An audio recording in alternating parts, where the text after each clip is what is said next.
Sábado 15 de octubre de 2022. Tres mensajes del Evangelio de hoy, tomado del Evangelio de San Lucas, capítulo 12, versículos del 8 al 12. En aquel tiempo, dijo Jesús a sus discípulos: Todo aquel que se declare por mí ante los hombres, también el Hijo del Hombre se declarará por él ante los ángeles de Dios. Pero si uno me niega ante los hombres, será negado ante los ángeles de Dios. Todo el que diga una palabra contra el Hijo del Hombre podrá ser perdonado, pero el que blasfeme contra el Espíritu Santo no se le perdonará. Cuando los conduzcan a las sinagogas, ante los magistrados y las autoridades, no se preocupen de cómo o con qué razones se defenderán o de lo que van a decir, porque el Espíritu Santo les enseñará en aquel momento lo que tienen que decir.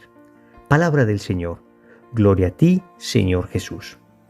Queridos amigos, hoy tenemos tres claras enseñanzas en el Evangelio que es precisamente en lo que nos vamos a centrar. Primero, cuesta estar del lado del bien. Segundo, el pecado contra el Espíritu Santo. Tercero, sé amigo del Espíritu Santo. Vamos con el primer punto. Cuesta estar del lado del bien. El Señor comienza diciendo: Todo aquel que se declare por mí ante los hombres, también el Hijo del Hombre se declarará por él ante los ángeles de Dios.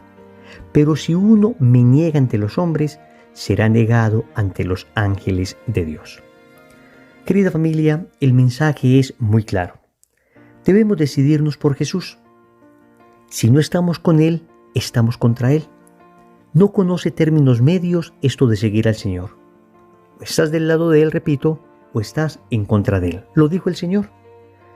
Obviamente, aquí podemos reflexionar algo todavía más profundo.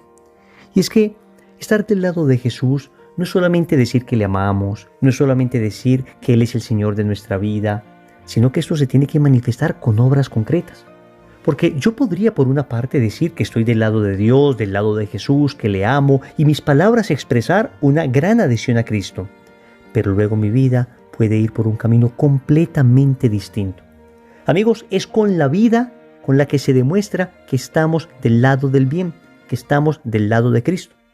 Y cuando el Señor dice esto, de alguna manera nos está advirtiendo que seguir el camino del bien implicará esfuerzo, implicará sacrificio. Y por esa razón el Señor está proponiendo una situación en la que o te decides por Cristo o te decides por el mundo. Eso es así. Y evidentemente, si te decides por Cristo, van a venir ataques. Si te decides por Cristo, de alguna manera vas a ser ultrajado, vas a ser calumniado, vas a ser relegado al ostracismo. Es que el libro del Eclesiástico, en el capítulo 2, versículo 1, lo dice con absoluta claridad. Hijo, si te llegas a servir al Señor, prepara tu alma para la prueba. Entonces, seguir el camino del bien, repito, implicará sacrificios. Yo me pongo a pensar en esto. Cuando uno hace una obra de caridad, que ya de suyo genera un esfuerzo, uno pensaría, bueno, el esfuerzo de desprenderse de este bien material por dárselo al otro es un esfuerzo grande. Pero hasta ahí, de alguna manera, si se logra sacrificar eso que se tiene para sí, dándolo a los demás, pues se hizo el sacrificio suficiente y ya se hizo el bien. Pero reflexionando uno se da cuenta que todavía no termina esto. Porque después de hacer una obra buena, viene la tentación del orgullo, de la soberbia, de la vanidad. Y esa tentación puede dañar por completo la obra buena que acabamos de hacer. Puede que la obra haya sido estupenda.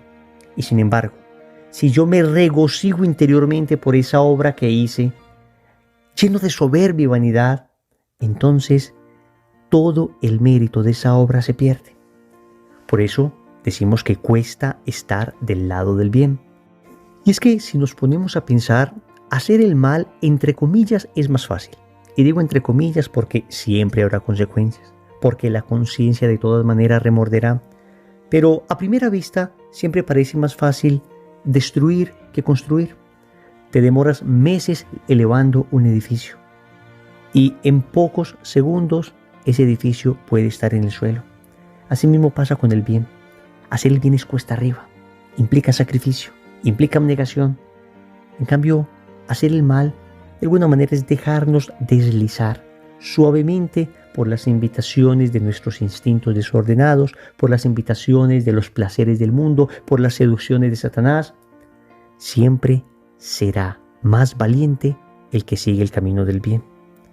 Y por eso es la advertencia del Señor. Si tú estás de mi lado, yo estaré de tu lado ante los ángeles. El Señor nos está dando un aliciente. Nos está diciendo, ánimo, que aunque valga un enorme sacrificio, aunque sea tremendamente difícil en ocasiones, yo estoy contigo. Y yo miro este sacrificio con mucho amor, al punto que lo comentaré con los propios ángeles. Segundo, el pecado contra el Espíritu Santo. El Evangelio toca un segundo tema. Dice el Señor, todo el que diga una palabra contra el Hijo del Hombre podrá ser perdonado, pero al que blasfeme contra el Espíritu Santo no se le perdonará. Son unas palabras impactantes, porque el Señor le dice a Santa Faustina que no existe pecado que Él no pueda perdonar. Y entonces, ¿estaría diciéndole el Señor a Santa Faustina algo distinto a lo que dijo en el Evangelio? No, queridos amigos, hay que entender esto adecuadamente. El pecado contra el Espíritu Santo, más que un acto en sí mismo, implica una disposición interior al momento de cometer algún pecado. Entonces vamos a entenderlo. Cualquier pecado el Señor lo puede perdonar, menos aquel pecado del que uno no esté arrepentido. Y cuando uno no se quiere arrepentir, entonces ahí está yendo contra el Espíritu Santo, que es el que nos concede el don del arrepentimiento. De manera que si yo me obstino y definitivamente, a pesar de todas las invitaciones de Dios, a pesar de todas las gracias que Él me da, es que yo no me quiero arrepentir, es que no me quiero convertir, entonces es un pecado que no puede ser perdonado. Pero no por un defecto de la misericordia de Dios, sino por una obstinación del pecador en su mal. Óigame bien, no es que Dios no pueda perdonar ese pecado. Al contrario, cuando la persona reacciona y pide perdón, inmediatamente deja de pecar contra el Espíritu Santo y entonces es perdonado. Porque se abre a la acción de la gracia. Entonces repito, el pecado contra el Espíritu Santo, más que un pecado en sí mismo, implica la cerrazón total del corazón a la acción de la gracia. De manera que uno, con cualquier pecado que tenga en su corazón, si es que no se quiere abrir al arrepentimiento, está en el fondo pecando contra el Espíritu Santo y corre el grave riesgo de nunca ser perdonado. Pero no porque Dios no lo quiera perdonar, repito, sino porque me he cerrado definitivamente a la acción de la gracia. Entonces, allí se encuentra la clave para entender el pecado contra el Espíritu Santo y cómo lo que dice Jesús a Santa Faustina es completamente cierto y lo que dice hoy en el Evangelio es completamente cierto. Él perdona todos los pecados de los que estemos verdaderamente arrepentidos. Él perdona todos los pecados de los que nos queramos convertir. Él perdona todos los pecados de los que queramos salir. Pero aquellos pecados en los que estamos absolutamente cómodos, aquellos pecados de los que no nos queremos arrepentir, no es que Dios no los quiera perdonar, es que es imposible que sean perdonados porque no hay conversión ni arrepentimiento del pecador. Eso, repito, es lo que se conoce como el pecado contra el Espíritu Santo. Tercero, sé amigo del Espíritu Santo. Concluye el Señor el Evangelio diciendo, cuando los conduzcan a las sinagogas, ante los magistrados y las autoridades, no se preocupen de cómo o con qué razones se defenderán o de lo que van a decir, porque el Espíritu Santo les enseñará en aquel momento lo que tienen que decir. Esto nos llena de profundo consuelo y eso nos llama a tener una relación más íntima con el Espíritu Santo. Querida familia, grandes santos han llamado al Espíritu Santo el gran desconocido, porque hablamos mucho de la figura del Padre, hablamos mucho del Hijo, pero cuán poco conocemos al Espíritu Santo. El Espíritu Santo es clave para entender el camino espiritual y para progresar en él. Es el santificador. Y nosotros, si no tenemos una estrecha relación con el Espíritu Santo, entonces no vamos a tener el discernimiento suficiente para poder crecer adecuadamente en la vida espiritual. Queridos, en medio de la tremenda confusión en la que estamos, en medio de los extremos en los que vivimos, por un lado, los que están prácticamente ateos, por un lado los que dudan de cada milagro de la Biblia, quieren cambiar la iglesia y adaptarla al mundo.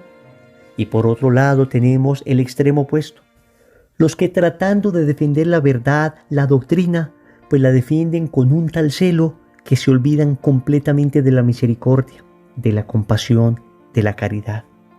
En medio de esta confusión, en medio de estos extremos, necesitamos el discernimiento del Espíritu. Necesitamos tener la claridad interior de saber qué debemos hacer para mantenernos fieles, para seguir el camino del bien, para mantenernos adheridos al magisterio de la Iglesia, pero para nunca faltar a la caridad, para nunca dejar que nuestra alma se contamine con odios. Y para esto, repito, es necesario estar llenos del Espíritu Santo. El Señor dice acá que seremos llevados ante sinagogas, ante autoridades, ante magistrados, pero que es su gracia la que va a actuar. ¿Qué significa esto? Que en los momentos difíciles en que nos encontramos, no serán propiamente nuestras estrategias humanas las que surtirán efecto, sino que será la acción de la gracia. Nosotros humanamente vamos a hacer lo que podamos, pero confiemos porque esta iglesia es de Dios. Confiemos porque esta es su iglesia, no es nuestra iglesia. Es Dios el que la dirige. Y por muchas personas que la quieran destruir, como lo han intentado durante 2000 años, no lo van a lograr. El Señor lo prometió, las puertas del infierno no prevalecerán contra ella. Oremos. Amado Señor, quiero estar siempre de tu lado, del lado del bien.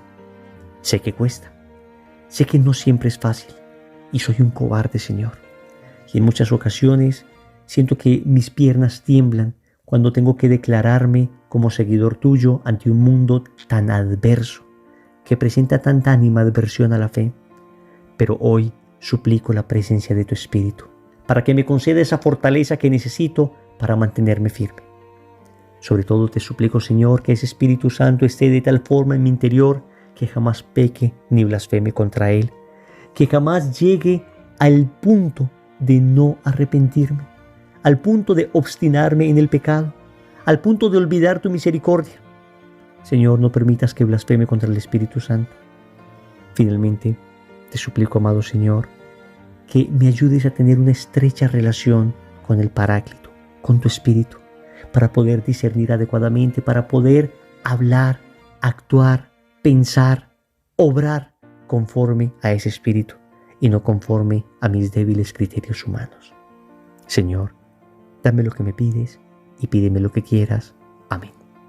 Recordemos entonces. Primero, cuesta estar del lado del bien. Segundo, el pecado contra el Espíritu Santo. Tercero, sé amigo del Espíritu Santo. Compromiso. A lo largo de este día vamos a repetir esta bella y sencilla ejaculatoria. Espíritu Santo, ilumíname y santifícame. Amén. En el nombre del Padre, y del Hijo, y del Espíritu Santo. Amén.